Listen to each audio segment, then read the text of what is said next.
I'm going to show you the RSI, which is the relative strength index. Okay, so to set up to make sure that your RSI is displaying on your charts, you go here to indicators, and you can just search RSI, and it'll come up relative strength index.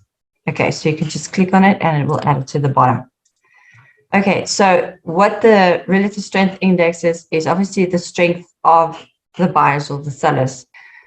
I like to picture the RSI as almost like a bow and arrow, where you're pulling your arrow back and then you release it to shoot your arrow. So that's more or less how I picture the RSI. So if you look here at the bottom here, you can see it. It normally follows the market. As soon as it doesn't, there's a problem. And I'll explain those as well, which is your bullish and bearish divergence. Okay, so I've got mine set. It's a strength of 0 to 100. That's how it works. And a normal setting is your oversold is 30 and under, and your overbought is 70 and over. So how you would set to move your overbought and oversold to 20 or to 80, you come here to where it says RSI, and you click on the settings button. And you will see over here where it says RSI upper band and middle band and lower band. 50, you can leave it at the middle, and you can just change it from 70 to 80 and then from 30 to 20 and just click OK. Okay, so you can look at this on any time frames. So it depends. Obviously, you can use it for your long-term trading or your short-term trading, 1 minute trades, whatever trading that your RSI will change with each. Say, for instance, like this. If I go to the 5 minute, you can see if it's overbought on the 5 minutes or oversold on the 5 minutes. When it can be overbought, that's when you inevitably can use this as a sell signal to sell. And obviously, if it's oversold, it's an indicator to buy.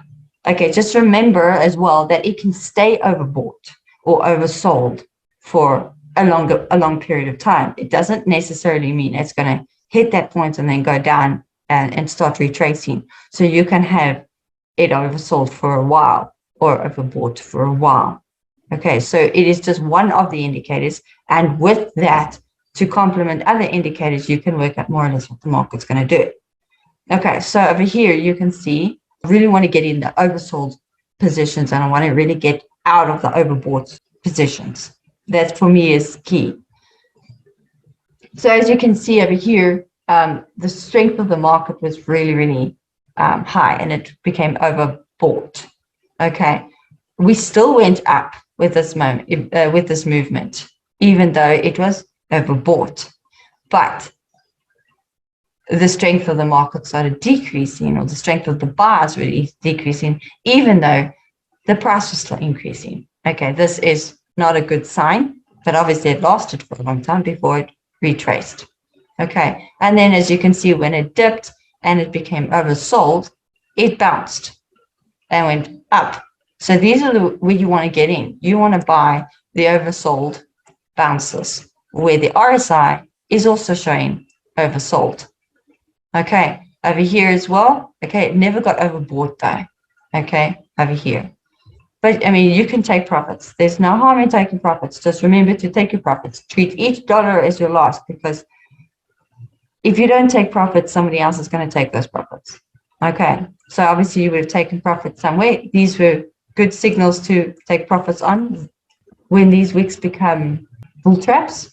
Okay, where all the bulls think, okay, it's broken out of the momentum lines and it's now bullish, we can go. And that's where they buy the breakout instead of the retest. But there is no retest, they go straight back down again. So these are a signal of market weakness. Okay, and then obviously it retraces, and you want to get in when it's oversold. So even if you bought over there, which is over there, you could get in there and it'd still be a little bit in profit, more or less the same. But you want to get in when it's really oversold.